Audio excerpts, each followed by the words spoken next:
The Orange Democratic Party is in turmoil because it is facing its worst nightmare for the 2 decades that it has controlled the masses under the leadership of Raila Amolo Odinga. And many pundits say that it's not a matter of if, but when the party is breaking down. This is after the death of Raila Amolo Odinga, who many people believe was the party itself. Many argued that Raila was ODM and ODM was Raila Amolo Odinga. Of course, he had predicted that one day he will go, but he had warned that the people must be careful so that ODM remains strong even after his death. ODM will live beyond Baba. Even if Baba is not there, ODM should remain there and remain a strong political party. And this will only happen if we work together. We must work together. Don't try to bring a wedge between these people. Of contention is the interpretation of what Raila really meant before he died. Did he really want to support William Ruto up to 2026, or he wanted to support Ruto beyond 2027? This has been the cause of disagreement within the party, and leaders are already reading from different scripts and speaking in different tongues. There are those who are calling for William Ruto to come and lead the ODM party because they say they are orphans, but others disagree. The new party leader, Odinga, tries to set the record straight. There is no party in the world which is formed to be in the opposition. All political parties are formed to be in government. And all political parties aspire to be in government. And all political parties fight to be in government. And therefore our party is not excluded, and our party ODM is fighting to be in the government now in this broad-based arrangement, but even in future, either as ODM or in coalition with other political parties. But his foot soldiers beg to disagree because they believe Ruto doesn't mean well for the party. And they say they must avoid William Ruto like plague. Because we want governments that are accountable. And now as we speak, I dare say, Ruto needs ODM. It's not ODM that needs Ruto. Sijui mnanisikia? There are people in the party. They are behaving as if ODM is the one that needs Ruto. Is Ruto that needs ODM?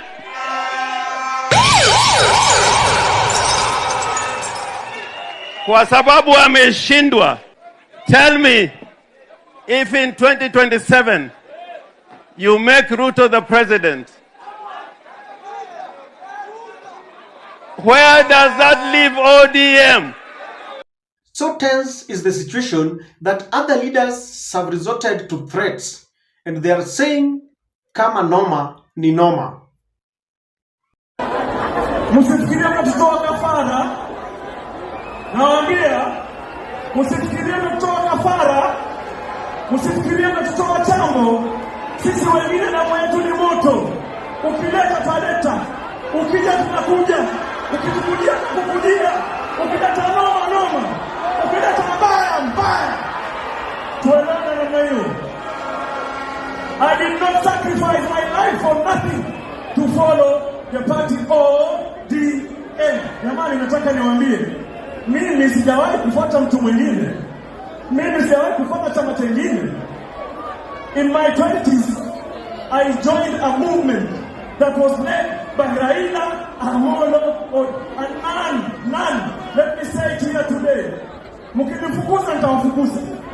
Mkinikujia nitawakujia. Kiharibika. Kama ni mbaya. The man at the center of all this confusion is President William Samoei Ruto, who has crafted a plan to take over the ODM party after he destroyed the UDA. And is already dangling carrots and telling the ODM what he wants to do to them, telling them our manifesto and that of Baba was the same. And the ODM fraternity is already getting into this trap blindly without knowing what is happening. Even this railway thing, this SGR, it was in the original ODM manifesto. And that is why I must move the railway from Naivasha to Kisumu to Malaba. And by the way, I'm going to begin to move it by January. Things are not looking any better. There is already confusion in the Odinga family, with Winnie Odinga confronting her uncle in public and telling Oburu Odinga, let us go back to the people and ask them whether we have the right people to lead us through the broad-based government, because Winnie calls it a complicated deal that needs fresh negotiations. If we are confused, let us not bring that confusion to the ODM people. That is the position. Otherwise, kila mtu atakuwa na kipande chake cha ODM. We need to go back to the people and have an NDC and see who the people want to pick to manage that same relationship. Ladies and gentlemen, the confusion is so huge that the mainstream media in the country is reporting that ODM used to the tune of 200 million shillings to try and mend fences and make leaders read from the same page. But despite that huge budget, it only left ODM in stitches. In this video, let us find out what exactly is the problem with the ODM party and how can they sail through the political storms to ensure that they maintain Raila's legacy. Kindly subscribe to our channel and click the notification bell. If you're watching us for the first time, this will allow YouTube to notify you whenever we release a video like this. Please like and share videos. Ladies and gentlemen, the biggest problem in ODM is William Samoei Ruto. After the death of Raila Odinga, William Ruto, by the way, William Ruto had already known that Raila was facing his political twilight days.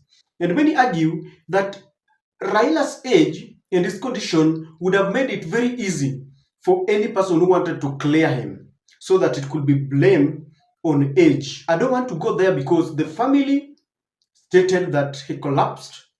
His doctor enumerated a number of diseases that affected Raila Odinga, and we want to take it as such. But personally, from where I sit, I don't rule out any other causes.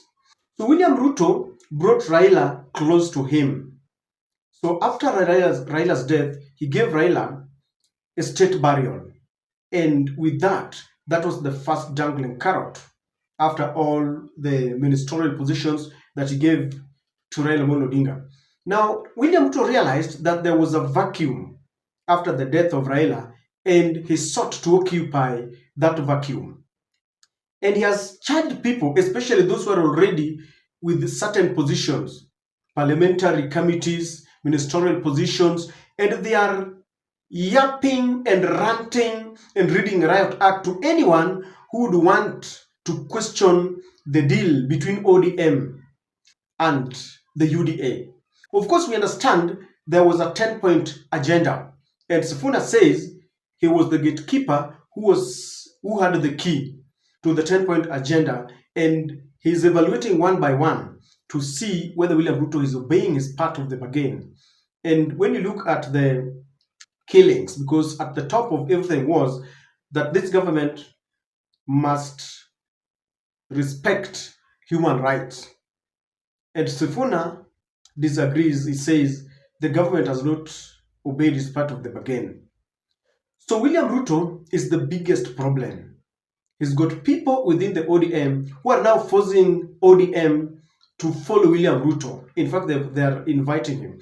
But others are saying, Raila said we will be stabilizing this government up to 2027, then we will have to negotiate.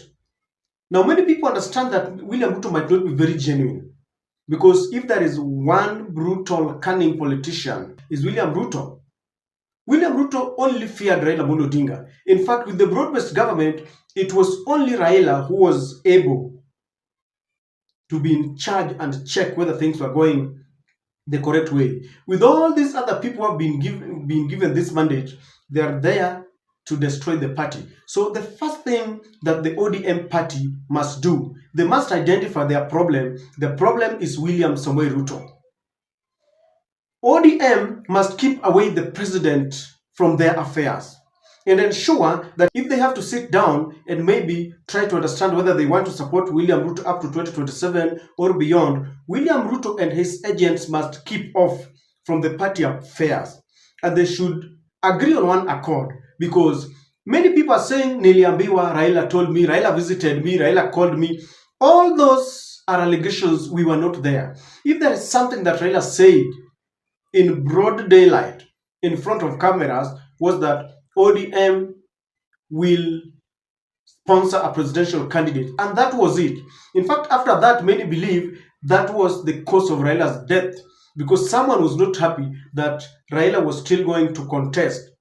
With a strong, united opposition, some people think that there are some quarters that were really worried and scared and threatened when Raila said ODM will sponsor a candidate, because the unity between Raila and the opposition would have been a very formidable one.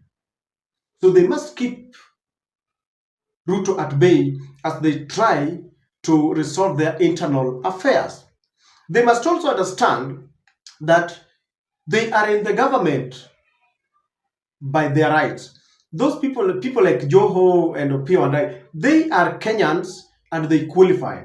So as they try to support William Ruto to implement his bottom-up agenda, something that they were not even part of during the campaigns, those who have been selected to help in various ministries must not engage in the party affairs. I, for example, would want to see Joho, Mbadi, Opio and I, and all those ministers to dedicate their time to serving Kenyans into the various places that they have been appointed to, and leave the party leaders and the party supporters to deal with party matters. And if you want to know that the situation is so tensed, it is very unlikely to see the Odinga family speak with different voices or reading from different scripts. But yesterday, Winnie did it, and it forced Oburu to extend an olive branch to Winnie, telling Winnie, we will talk as a family. The number 2 solution is that if there is a disagreement and people are reading from different pages, Winnie suggested it very clearly. Let them go back to the people and ask them, do you still believe Oburu can lead us through?